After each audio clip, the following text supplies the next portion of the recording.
Blood. Blood क्या है? Blood एक फ्लूइड कनेक्टिव टिश्यू है, यानी कि एक ऐसा तरल पदार्थ जो पूरे शरीर के अंगों को आपस में जोड़कर रखता है। ठीक है, मतलब हमारे मानव शरीर में जितने भी ऑर्गन्स हैं उनको एक दूसरे से जोड़कर रखने का कार्य किसका होता है? तो ब्लड का होता है। यही कारण है कि ब्लड को फ्लूइड कनेक्टिव टिश्यू कहते हैं। ये इस एरो का मतलब ये है कि जो भी एक सेल है या कोई ऑर्गन है या कोई टिश्यू है, तो इन दोनों के बीच में इंटर एक्सचेंज होता रहता है। मतलब इसमें जो भी एलिमेंट्स हैं, जो मटेरियल है, वो दूसरे वाले में, और जो उस सेल में है वो इसमें आते जाते रहते हैं। किसके थ्रू? ब्लड के थ्रू। तो ये ब्लड फ्लूइड कनेक्टिव टिश्यू का मतलब है। फिर अब आगे बात करते हैं फ्लूइड्स। तो ऐसे कई फ्लूइड्स हैं जो हमारी बॉडी में पाए जाते हैं। तो 3 जो है वो मेन हैं जो कि हमारी बॉडी में पाए जाते हैं, जैसे कि ब्लड आपका हो गया, दूसरा टिश्यू फ्लूइड, और तीसरा है लिम्फ। ब्लड के बारे में हम डिटेल में डिस्कस करेंगे। ब्लड का फंक्शन क्या है, इसका कंपोजिशन क्या है, और ब्लड की इम्पॉर्टेंस क्या है, या ब्लड हमारी बॉडी में कैसे फ़्लो करता है। ये सारी चीज़ें हम डिस्कस करेंगे आगे वीडियो में। और टिश्यू फ्लूइड ये क्या होता है? तो जो हमारी बॉडी में सेल होती है, कुछ इस तरह से सेल्स होती हैं आपस में, जिनके बीच में बहुत ही कम स्पेस होता है। ठीक है, ये सारी सेल्स हैं, या ये कह सकते हैं टिश्यू है। ठीक है, तो इनमें क्या होता है, इनके अगल बगल में एक फ्लूइड पाया जाता है। एक्चुअली ऐसे देखिए आप, एक फ्लूइड पाया जाता है कुछ इस तरह से। इस फ्लूइड में सारी चीज़ें होती हैं, ऑर्गेनिक मटेरियल, इनऑर्गेनिक, और जितने भी oxygen, carbon dioxide, protein molecule, सारी चीज़ें इस फ्लूइड में होती है।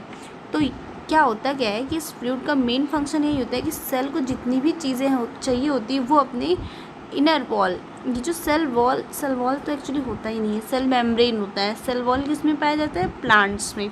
तो ये जो सेल मेम्ब्रेन है, इसके थ्रू क्या होता है? ट्रांसफ़र होता रहता है। तो यही लेयर क्या कहलाती है? एक लेयर टाइप का लिक्विड होता है, इसी को हम टिश्यू फ्लूइड कहते हैं।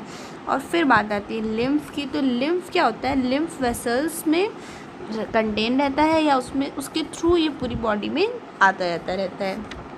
नेक्स्ट अब हम देखेंगे कंपोजिशन ऑफ ब्लड, यानी कि ब्लड का कंपोजिशन क्या है, ब्लड में क्या क्या पाया जाता है। तो सबसे पहली चीज़ जो होती है ब्लड में जो पाई जाती है, आज हम डिस्कस क्या करने वाले हैं? Composition of blood. Composition of blood मतलब होता है ब्लड का संगठन।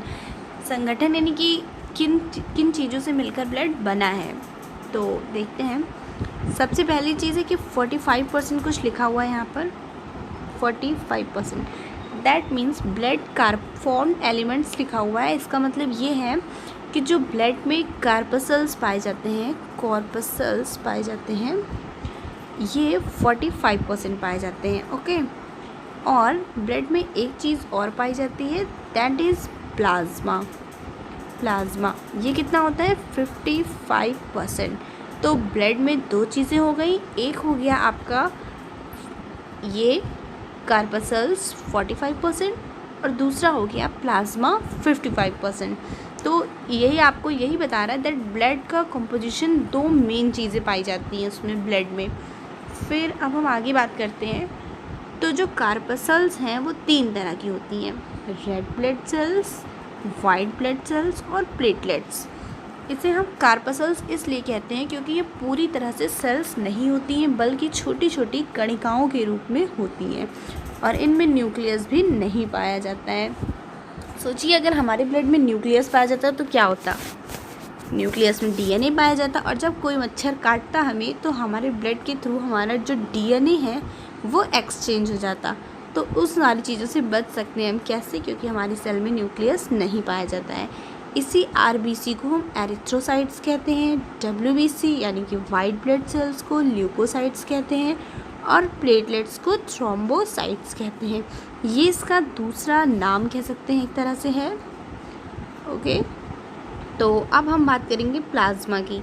तो जो हमारा प्लाज्मा होता है, ब्लड प्लाज्मा, इसमें 90 to 95% क्या होता है? वाटर होता है। इसके अलावा 5 to 9 8% इसमें जो है सॉल्यूट्स मतलब कुछ चीज़ें घुली हुई होती हैं, और इसमें प्रोटीन भी अधिक मात्रा में पाई जाती है, 6 to 8% इसमें पाई जाती है। तो प्रोटीन में जो सबसे ज़्यादा प्रोटीन पाई जाती है दैट इज़ एल्ब्यूमिन।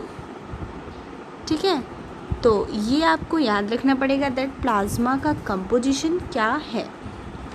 नेक्स्ट हम देखते हैं ब्लड कार्पसल्स के बारे में। तो जैसा कि हमने बताया आपको 3 तरह की मेन होती हैं, ये आपको याद रखना पड़ेगा। ब्लड कार्पसल्स कितनी होती हैं, तो 3 तरह की पाई जाती हैं, आरबीसी, डब्ल्यूबीसी और ब्लड प्लेटलेट्स। तो अब हम बात करेंगे इनके अंदर भी क्या कोई टाइप होता है। तो आरबीसी के बारे में अभी हम डिटेल में पढ़ेंगे, ये आपका बहुत इम्पॉर्टेंट है, मोस्ट इम्पॉर्टेंट थिंग। और फिर आता है वाइट ब्लड सेल्स या ल्यूकोसाइट्स। तो इसमें 2 तरह की सेल्स पाई जाती हैं, एक होता है ग्रैन्युलोसाइट्स और दूसरा होता है आग्रैन्युलोसाइट्स। ठीक है, आग्रैन्युलोसाइट्स। तो इसमें मेन बात जो है वो ये है कि कुछ ऐसी कणिकाएँ थी जिनमें ग्रैन्यूल्स पाए गए और कुछ में नहीं पाए गए। तो जिनमें पाए गए उन्हें हमने नाम दे दिया ग्रैन्युलोसाइट्स का, और जिनमें नहीं पाए गए उन्हें आग्रैन्युलोसाइट्स। तो ग्रैन्युलोसाइट्स को फिर अगेन हमने 3 भागों में बांटा, न्यूट्रोफिल्स, बेसोफिल्स और इओसिनोफिल्स। इसी को एसिडोफिल्स भी कहते हैं। और जो आग्रैन्युलोसाइट्स है इसी को हमने नाम दे दिया मोनोसाइट्स। मोनोसाइट्स भी 2 तरह से होता है, लिम्फोसाइट्स 2 तरह से होते हैं, टी लिम्फोसाइट्स और बी लिम्फोसाइट्स। उसके बाद इन्होंने प्लेटलेट्स के बारे में बात करी है, तीसरा क्या था, प्लेटलेट्स। फिर हम आगे देखेंगे आरबीसी के बारे में। आरबीसी यानी कि एरिथ्रोसाइट्स। तो इसका मतलब मेन फंक्शन क्या है, क्यों होता है, सारी चीज़ें हम यहाँ पर डिस्कस करेंगे। सबसे पहली चीज़ कि हमारे ब्लड का कलर रेड क्यों होता है, तो वो इसी आरबीसी में एक ऐसा सब्सटेंस पाया जाता है दैट इज़ हीमोग्लोबिन, जिसके कारण हमारे ब्लड का कलर कैसा होता है, रेड होता है। हीमोग्लोबिन के बारे में हम भी डिस्कस करेंगे। पहले हम देखेंगे आरबीसी करता क्या है। तो ये क्या करता है, जो ऑक्सीजन है इसको, ठीक है, इसमें से जो CO2 है उसको हटाकर, ठीक है, क्या करता है कि जो हमारी ऑक्सीजन है वो सेल को प्रोवाइड कराता है, और जो CO2 है उसको सेल से रिमूव करके ले जाता है बाहर। फॉर एग्ज़ाम्पल देखिए, जैसे कोई एक सेल है और उसे ऑक्सीजन चाहिए, तो वो ऑक्सीजन कहाँ से आता है, आरबीसी के थ्रू। और आरबीसी कहाँ पाया जाता है, ब्लड में। ठीक है, और अगर सेल में CO2 मॉलिक्यूल है या CO2 सब्सटेंस है तो उसको हटाएगा कौन, ये भी काम किसका है, ब्लड का। ठीक है, ब्लड के थ्रू ही वो रिमूव होता है। फिर बात करते हैं और इसका क्या काम है, ये सिंथेसिस करता है किसका, एरिथ्रोपोइटिन का। एक्चुअली अभी हम आगे पढ़ेंगे दैट हमने आपको बताया था कि आरबीसी को ही एरिथ्रोसाइट्स कहते हैं। ठीक है, तो एरिथ्रोसाइट्स के फॉर्मेशन के जो प्रोसेस है वही उस प्रोसेस को एरिथ्रोपोइसिस कहते हैं, और उसमें जो ये इसकी ज़रूरत पड़ती है उसे हम एरिथ्रोपोइटिन कहते हैं। यहाँ पर एक इम्पॉर्टेंट चीज़ आपको याद रखना होगा कि आरबीसी की जो लाइफ स्पेन है वो 120 दिनों की है। ठीक है, 120 दिनों की है। और आरबीसी जब डिस्ट्रॉय होती है तो वो स्प्लीन में जाती है। और यहीं से एक इम्पॉर्टेंट क्वेश्चन बनता है कि आरबीसी का कब्रिस्तान किसे कहते हैं, तो स्प्लीन को कहते हैं या प्लीहा। ठीक है, इसमें डेड होकर आरबीसी जाती है और फिर वो टूट जाती है हीम और ग्लोबिन में। और उसके बाद क्या होता है कि अगर कभी आरबीसी की ज़रूरत अचानक से सडन बॉडी में पड़ती है तो वो स्प्लीन से ही फॉर्म होके आ जाती है तुरंत। और एक आरबीसी एवरेज आप देख सकते हैं यहाँ पर लिखा हुआ है कितना जो है एक मेल में पूरा जो है कितना प्रोड्यूस होता है, 70 kg को वो माना गया है दैट स्वस्थ। फिर अब आगे देखते हैं, ये आप देख सकते हैं आरबीसी का शेप दिखाया जा रहा है यहाँ पर। तो कुछ इस तरह से ये चीज़ आप देख लीजिए, यहाँ पे कितना इसकी चौड़ाई है और कैसा है। और मेन चीज़ है आरबीसी में न्यूक्लियस नहीं पाया जाता है, जो आपको याद रखना है। फिर हम बात करते हैं हीमोग्लोबिन के। तो आप इस फिगर में देख सकते हैं ग्लोबिन चेन्स कैसी है और उसमें हीम ग्रुप कैसा है, यही मिलकर बनाते हैं हीमोग्लोबिन। और हीमोग्लोबिन क्या करता है, ऑक्सीजन का संवहन। ठीक है, अब हम देख लेंगे हीमोग्लोबिन को। यहाँ पर दो चीज़ों से मिलकर बना है, हीम और ग्लोबिन। ठीक है, एक हीमोग्लोबिन में कितने ऑक्सीजन होते हैं, 4 मॉलिक्यूल ऑक्सीजन के वो कैरी कर सकता है। फिर अब बात करते हैं हम वाइट ब्लड सेल्स की। तो जो वाइट ब्लड सेल्स हैं, इनमें हमने बताया था आपको 2 मेन चीज़ें होती हैं, पहला ग्रैन्युलोसाइट्स और दूसरा आग्रैन्युलोसाइट्स, इसी को हम मोनोसाइट्स भी कहते हैं। फिर इन्हीं के ग्रैन्युलोसाइट्स के 3 भाग दिखा दिए गए हैं। ठीक है, और लिम्फोसाइट्स में दो चीज़ें होती हैं, लिम्फोसाइट बी और लिम्फोसाइट टी। ओके, तो ये सारी चीज़ें याद रखने वाली हैं, बहुत ही इम्पॉर्टेंट है। फिर ये आरबीसी का आप डायग्राम देख सकते हैं। ये एक्चुअली क्या है कि एक तरह से पूरा ब्लड दिखाया गया, इसमें ये सारी चीज़ें आप पहचान सकते हैं कि इसमें अलग अलग नहीं दिखता है, क्योंकि ये माइक्रोस्कोप में ही हम देख सकते हैं। ठीक है, ये जो है ये आरबीसी की सेल है, ये कार्पासल्स है, इनमें डब्ल्यूबीसी भी है और ब्लड प्लेटलेट्स भी है। तो अब हम बात कर लेते हैं यहाँ पर ग्रैन्युलोसाइट्स की। तो हमने आपको बताया था कि जिनमें कुछ ग्रैन्यूल्स दिखाई दिए गए, उन्हीं को हमने ग्रैन्युलोसाइट्स का नाम दे दिया गया। हुआ क्या, जब इन्हें स्टेन किया गया तो जिसने एसिड का स्टेन एब्जॉर्ब किया उसे हमने एसिडोफिल्स या इओसिनोफिल्स कहा, और जिसने बेस का किया उसे हमने बेसोफिल्स, और जिसने किसी का नहीं किया उसे हमने न्यूट्रोफिल्स कहा। तो इसी की बेस पे इनका नाम हुआ। अब यहाँ पर भी यही सारी चीज़ें लिखी हुई हैं, न्यूट्रोफिल्स क्या करते हैं, ठीक है, और बेसोफिल्स क्या करते हैं, ये सारी चीज़ें देख लीजिए। फिर आगे बढ़ते हैं, फंक्शन ऑफ मोनोसाइट्स यानी कि आग्रैन्युलोसाइट्स। तो ये किसमें हेल्प कर रहे हैं, फैगोसाइटोसिस मतलब होता है भक्षण, जब शरीर में हमारे कोई वायरस या बैक्टीरिया आ जाए तो उसके लिए ये। फिर बात करते हैं हम प्लेटलेट्स की। तो यहाँ पे ये चीज़ थोड़ा सा इम्पॉर्टेंट है कि प्लेटलेट्स की लाइफ कितनी होती है, 10 से 12 दिन, और यहीं पर हम आपको याद दिलाएंगे आरबीसी का कितना होता है, 120 दिन। ठीक है, और प्लेटलेट्स आप पढ़ रहे हैं, तो प्लेटलेट्स का मेन चीज़ आपको पता है क्या होता है, मेन फंक्शन इसका देखा जाए अगर, तो ये हेल्प करता है किसमें, ब्लड क्लॉटिंग में, इसीलिए इसको थ्रोम्बोसाइट्स भी कहते हैं। यहाँ आप थोड़ा सा पिक्चर क्लियर नहीं है, बट यहाँ आप देख सकते हैं किस तरह से वुंडेड पार्ट है, यानी कि ये घायल पार्ट है एक तरह से कह सकते हैं।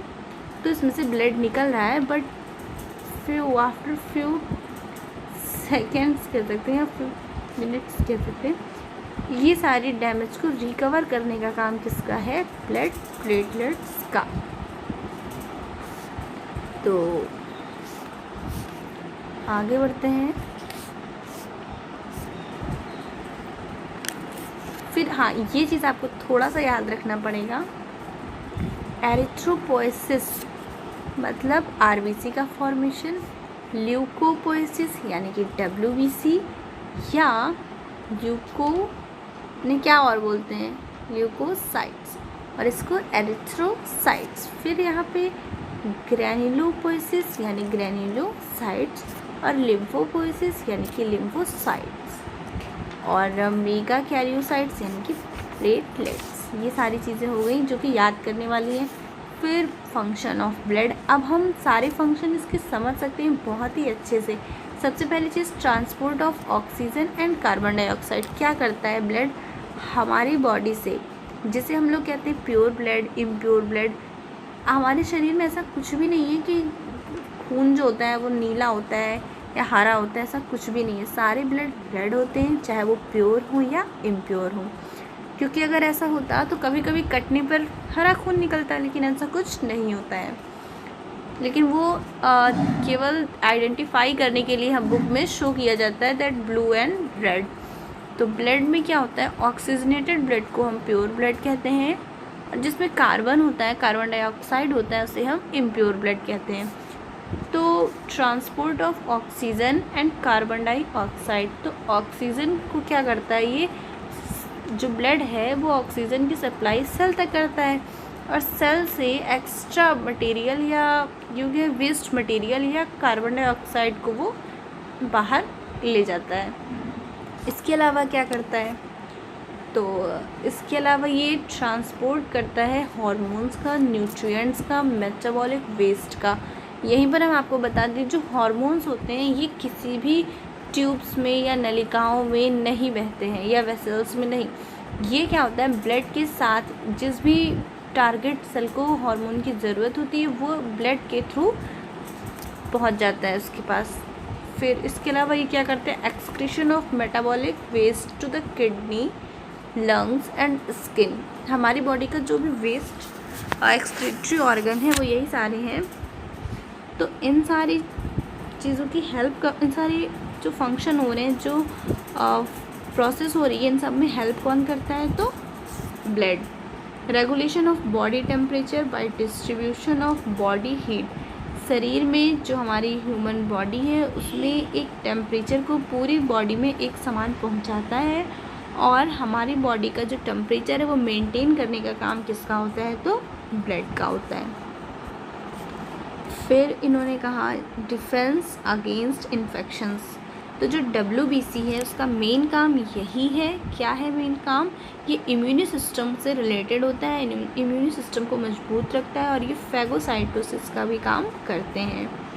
मेंटेन एसिड बेस बैलेंस, हमारे शरीर में जो भी जितना भी एसिड और बेस का बैलेंस है उसको मेंटेन करते हैं, और न्यूट्रिशन को फुल बॉडी में ट्रांसपोर्ट करते हैं। ये सारा फंक्शन हो गया हमारे ब्लड का। और थोड़ा सा इम्पोर्टेंट फैक्ट देख लेते हैं, हमारे शरीर में ब्लड कितना होता है, 5 से 6 लीटर, और फीमेल में आधा लीटर ब्लड कम होता है कंपैरिजन टू मेल। और यही सारी चीज़ें यहाँ पर लिखी हुई हैं बस। Thank you guys.